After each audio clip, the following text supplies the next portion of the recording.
구독, 좋아요. 박민영 국민의힘 대변인 나왔습니다. 안녕하세요. 안녕하세요. 자, 가장 지금 뭐 정치판뿐만이 아니라 지금 뭐 대한민국 국민들이 관심을 가지고 있는 사안이 있죠. 그렇죠. 소식이 있죠. 이 광복절 특사 관련된 그런 내용인데, 사면 관련된 내용인데, 우선 저희가 보기에 앞서서 어제 언론 보도를 보면은 이재명 대통령 지지율이 6.8%포인트 급락한 것으로 나왔는데, 네. 이러한 급락에 대한 배경, 뭐 이유 이런 것들이 조국 윤미향 사면 플러스 주식 양도세의 영향이라는 분석도 나오고 있습니다. 이 급락의 이유는 뭐라고 보십니까? 뭐 저는 4대 참사다 이렇게 4대 참사? 정리를 하거든요. 4개나 있어요? 4개도 사실 많이 줄여준 거죠. 대표적인 거 4개만 찍어보자면 예. 첫 번째 인사 참사가 있었죠. 아. 오광수 민정수석부터 강선우 이제 보좌진 갑질 논란까지 네 차례 이제 주요 공직자들의 낙선, 이 낙마가 있었고요. 뭐 이진수 교육부 장관 후보자도 그렇고요. 그렇죠. 예. 그다음 지금 그 최동석 인사혁신처장 논란 아직도 현재 진행형입니다. 예. 경질을 하기는커녕 임명장 수여식을 해줬어요. 그래서 안고 가겠다라고 하는 강한 의지가 드러나는 건데 예. 파도 괴담이잖아요. 그러니까 사실 4명이 낙마했다라고 해서 4명만 문제인 게 아닙니다. 사실 안규백 장관 후보자 저희 계속 얘기를 했잖아요. 지금 장관 됐죠. 이게 방위 출신인데 심지어 영창 의혹까지 있는 상황에서 병적 기록서도 안 냈다. 그 민노총 간부 출신이 고용노동부 장관을 하기도 하고 뭐 이런 여러 가지 인사 참사 문제들이 있었습니다. 국민들께서 많이 인내를 하셨고요. 또한 이 두 번째가 관세 참사. 관세. 예, 그러니까 지금 15%를 뭐 극적 타결을 한 것처럼 또 얘기를 했습니다만 또 다시 알려지고 있는 것이 확약을 한 것이 아니다라고 하고 현재 25%가 적용이 되고 있습니다. 그러니까 15%가 확약이 되기 위해서는 추가적인 구체적인 조치가 있어야 한다라는 것이 미국 측의 입장인 것으로 생각이 돼요. 그렇기 때문에 지난달 기준 우리나라 자동차 대미 수출, 전체 대미 수출이 14.3%가 급락을 했고요. 그렇죠. 네, 전체 수출도 3% 이상 급락을 했습니다. 우리나라 경제에 심각한 타격이 있는 그런 상태다. 관세 참사라고 저는 생각을 하고 세 번째가 이제 그 최근에 그 말씀하신 세제 참사죠. 증시 참사. 이런 부분들도 대주주양도세 기준 완화라는 것은 저희가 무슨 뭐 감세를 해준 것이 아닙니다. 부자 감세 목적이 아니라 어차피 연말만 되면 다 대주주들이 매도를 해버리고 그것 때문에 시장이 혼탁해지기 때문에 세제로서의 실효성은 없는 반면에 개미들이 고통을 받으니까 저희가 조정을 해준 거예요. 그렇죠. 이런 부분들을 민주당이 부자 감세라고 프레임을 씌워서 증시에 적대적인 세제 개편안을 추진을 하다가 지지난주 금요일 날 116조가 증시에서 증발을 해버렸죠. 엄청난 타격이 있었고 개미들이 엄청나게 들끓고 있습니다. 더군다나 이춘석 사태까지 벌어지게 되면서 그렇죠. 이런 이제 세제 개편안을 위시한 증시 참사가 있었고요. 이제 마지막 네 번째 참사가 오늘 우리가 얘기를 하고 있는 이 사면 참사입니다. 역대 이명박 전 대통령 때부터 윤석열 전 대통령 이렇게까지 4번 대통령이 다 재임하는 동안에 취임 직후 단 한 번도 정치 사면을 한 적은 없었어요. 취임 직후에 바로.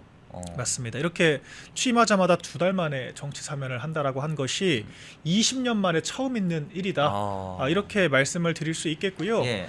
더군다나 그 명단이 너무도 화려하지 않습니까? 입시 비리로 전 국민들에게 상처를 안겨준 조국 전 장관과 부부. 그렇죠. 그 부부 모두가 예. 최강욱까지 다 예. 공범으로 포함이 돼서 징역형을 받았죠. 그리고 지금 위안부 할머니들을 착복했다라고 하는 초유의 혐의로 유죄가 확정 판결된 윤미향 씨까지 다 지금 사면을 시켜주겠다라고 하는 겁니다. 너무 놀랍잖아요. 그렇죠. 심지어 이 리얼미터 조사는 그런 내용들이 반영이 안 됐어요. 아직은 3대 참사까지밖에 반영이 안 된 것이고. 사면 참사는 반영이 안 된 거예요. 그렇죠. 그럼에도 불구하고 리얼미터는 지난주 목금 이틀 조사를 했고 네. 사면 확정 발표는 어제 오후에 했으니까 아직 반영이 안 됐다라고 봐야겠죠. 그러니까 앞으로도 현재 진행형의 이슈다라고 보이고요. 이 4대 참사 때문에 앞으로 지지율 반등 모멘텀 만들기는 어렵다라고 생각이 됩니다. 그럼 지지율이 더 떨어질 수도 있다는 거예요. 그럼요. 지금 그나마 호재를 만들겠다라고 오늘 대통령실이 또 발표를 했잖아요. 예. 트럼프 대통령과 25일 날 만날 예정이다. 8월 25일. 맞습니다. 그런데 참 저는 우스꽝스럽더라고요. 제가 강유정 대변인 참 짜친다라고 표현할 수밖에 없는 예. 것이 아무 내용이 없는 브리핑이었어요. 딱 하나. 25일 날 트럼프 대통령과 만날 것이다. 음. 의제도 확정된 것이 없고 어떤 얘기를 할 거라고 기대한다라고 얘기를 했고요. 심지어 기자들이 물어봤어요. 이 뭔가 초청의 이 속성이 뭐냐? 그러니까 국빈 방문이냐? 야마가 뭐냐? 실무 방문이냐? 예. 그러니까 그걸 물어봤거든요. 국빈 방문이라고 하는 것은 말 그대로 대접을 하는 것이고 네. 실무 방문은 말 그대로 실무적으로 일이 있으니까 그렇죠. 공적으로 만난다라는 음. 거예요. 그런데 참 이게 참극이죠. 상견례 한 번도 못한 이재명 대통령을 3달 만에 초청을 했는데 82일 만에. 국빈 방문이 아니라고 합니다. 실무 방문을 하는 거라고 합니다. 국빈 방문이 아니에요? 맞습니다. 그리고 오찬도 이게 의전이라는 거는 상당히 정교하게 이루어지는 예. 거거든요. 그 똑같은 오찬도 이게 그냥 정말 음. 식사하는 오찬, 그러니까 이게 사교용 오찬이 있는 것이고 업무용 오찬이 있는 것이거든요. 네. 업무용 오찬을 하는 것이라고 하더라고요. 아니 그러면은 소위 말하는 환영받지 못하는 뭐 그런 너랑은 일만 하겠다라는 거죠. 쉽게 말해서 사무적인 관계로 우린 존재하는 게 맞겠다라고 얘기를 했다라고 하는 거죠. 예. 그러니까 지금 미국에 저희가 3,500억 달러 플러스 알파를 투자하겠다라고 우리 돈으로 500조가 넘습니다. 아니 그 정도까지 네. 해줬는데 국빈 대접 받아야 되는 거 아니에요? 그 정도까지 하고 심지어는 90%가 미국에 리테인 된다. 그러니까 네. 우리가 회수하지 못하는 돈이다라고 하는 건 말 그대로 조공이라는 건데 예, 500조 넘는 돈을 사실상 조공을 하고도 극빈 만남조차 못한다. 우리는 일적으로만 만난다. 이런 통보를 받았다라고 하는 겁니다. 예. 근데 그마저도 대통령실이 얼마나 자랑스러웠는지 들뜬 마음으로 브리핑을 또 굳이 했더라고요. 이게 자랑할 내용이에요? 서면으로 하면 되는 내용이거든요. 네. 서면으로 24, 26일 날 미국을 방문해서 트럼프 대통령과 조우할 예정이다 정도로 치면 되는 건데 굳이 브리핑을 또 했고 백불까지 했어요. 기자들도 저랑 똑같은 질문들을 했습니다. 예. 이 어떤 초대의 그런 종류가 뭐냐? 그렇죠. 극빈 만찬 오찬을 하는 것이냐 아니면은 진짜 실무 오찬을 하는 것이냐? 업무용 오찬이다라고 답변을 했고 의제가 뭐냐? 확정되지 않았다. 아직 미국 측과 조율을 해야 된다. 아니 그러면 의제조차 확정되지 않은 내용을 왜 굳이 브리핑을 해서 오히려 국민들을 혼란스럽게 만드는가? 그렇죠. 의구심이 들죠.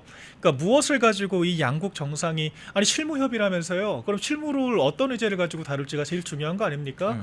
그러니까 참 이게 대통령실이 얼마나 좀 동분서주하고 들떠 있었나라는 거를 잘 보여주는 장면이라고 생각을 하고요. 약간 그런 것도 있지 않을까요? 네. 어제 지지율 급락했다는 거에 그냥 완전 난리가 났었잖아요. 맞습니다. 그래서 오늘 속보를 띄운 걸 보면은 약간 뭔가 이 지지율 의식한 거 아니야? 무조건 의식을 했죠.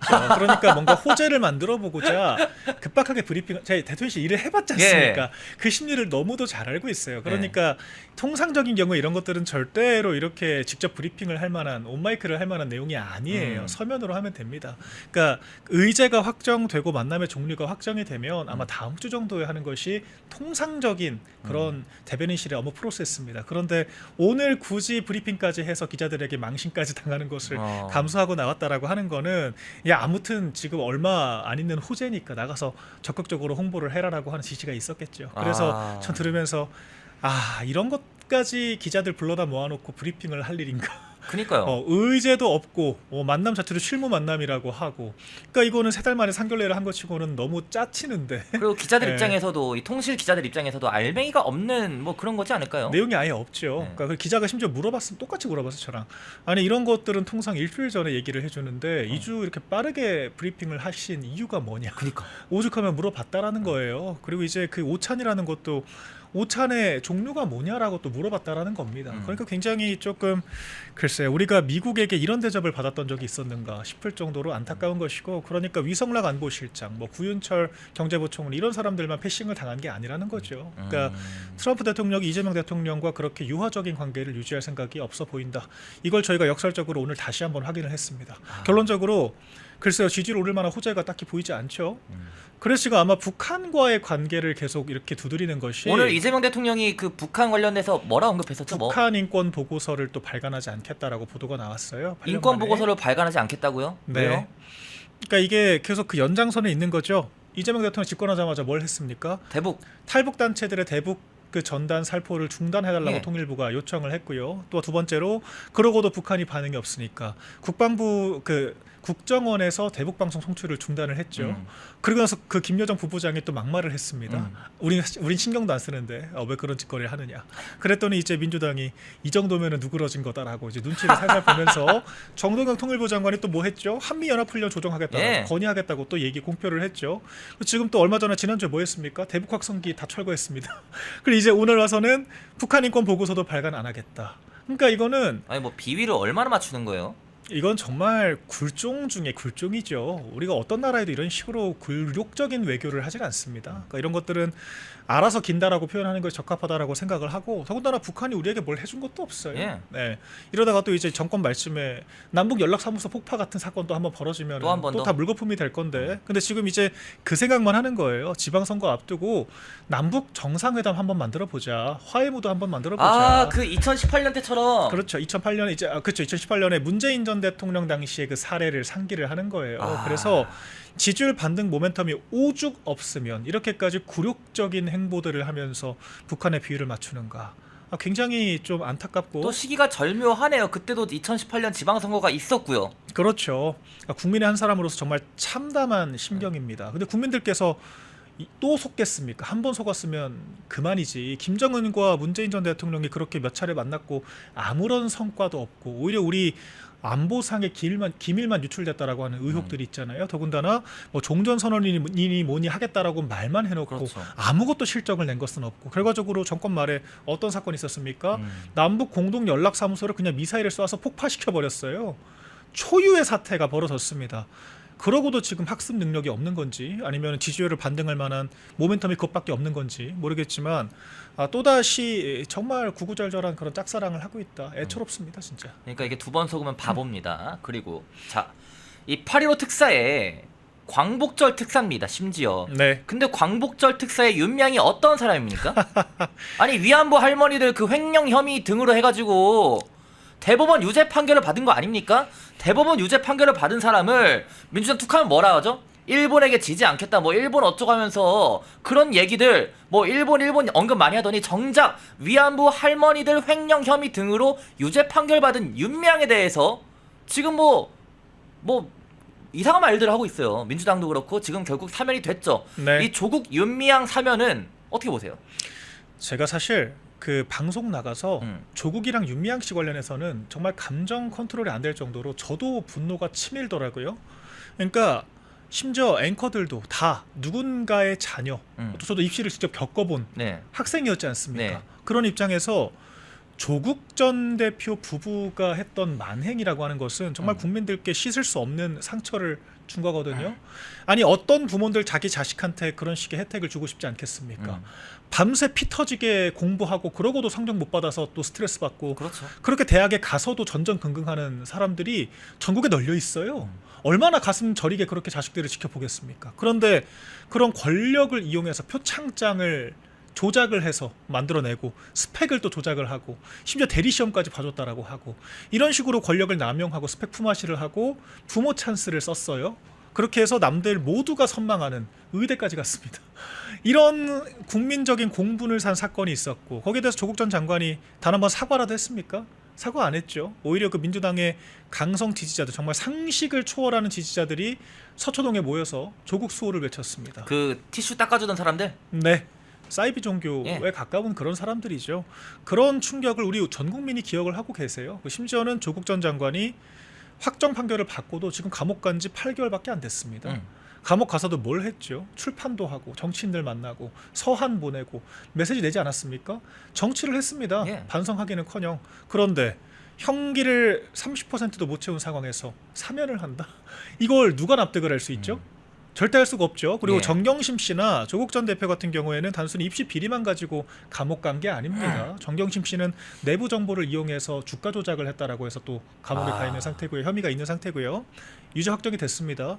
조국 전 장관도 직권남용죄도 유죄 확정된 사람이에요. 그러니까 입시 비리만 있는 것이 아니라 권력형 범죄나, 아니 이재명 대통령이 주가 조작 뿌리 뽑겠다라고 그렇게 공언한 거 아닙니까? 뿌리 뽑겠다면서 정경심은 예외예요? 아니 지금 김건희 여사가 도이치모터스 주가 조작 때문에 지금 구속되니많이 하고 있는 거 아닙니까? 예. 근데 정경심 씨는 사면을 해줍니까? 이게 그러니까 말이 안 진짜 되는 거죠. 전혀 납득이 안 되는 지금 사건들이 펼쳐지고 있는 거고요. 윤미향 씨는 진짜 정말 더 할 말이 없습니다. 왜냐하면 아니 윤미향 씨는 심지어 지금 수감된 것도 아니잖아요. 왜 이렇게 급하게 사면을 집행유예예요. 왜 사면을 해줄 이유가 있었냐라는 겁니다. 그러니까 자유의 몸으로 만들어주는 게 목적이 아니라 죄가 없다라는 걸 얘기하고 싶은 거예요. 면죄부를 주겠다는 겁니다. 정치 탄압의 피해자라고 하는 얘기를 하고 싶은 거예요. 그거 말고는 납득이 되지 않지 아니 않습니까? 정치 탄압의 피해자가 맞아요. 이게 지금 혐의가 위안부 피해자 후원금 횡령 등의 혐의로 징역형 집행유예를 받았는데 네. 이게 정치 탄압이에요? 횡령죄로 집행유예를 받았다라고 하는 거. 더군다나 1심, 1심에서 벌금형이 나왔는데 2심에서 이 정도 가지고 안 된다라 그래서 형을 더 늘린 거예요. 예. 반성하지 않는다라 그래서. 더군다나 지금 장례식비까지 유용을 했다라고 하는 거 아니겠습니까? 아. 사적으로 위안부 할머니들 장례식비를 유용했다라고 하는 이런 혐의들을 받고 있습니다. 지금 그 윤미향 씨가. 더군다나 그런 정의연 활동을 자기 스펙 삼아서 비례대표 배지까지 달았죠. 민주당에서 제명되긴 했지만 4년 동안 결과적으로 임기를 유지를 했습니다. 재판이 4년 넘게 걸려서. 예, 맞아요. 진짜 이것만으로도 천인 공노할 일이에요. 더군다나 아니 광복절이 어떤 날이죠? 광복절이 어떤 날입니까? 아니 광복. 우리 민족이 해방된 날입니다. 일제치하로부터 벗어난 날입니다. 그래서 우리가 기념을 하는 거예요. 국경일로 기념을 하는 날이지 않습니까?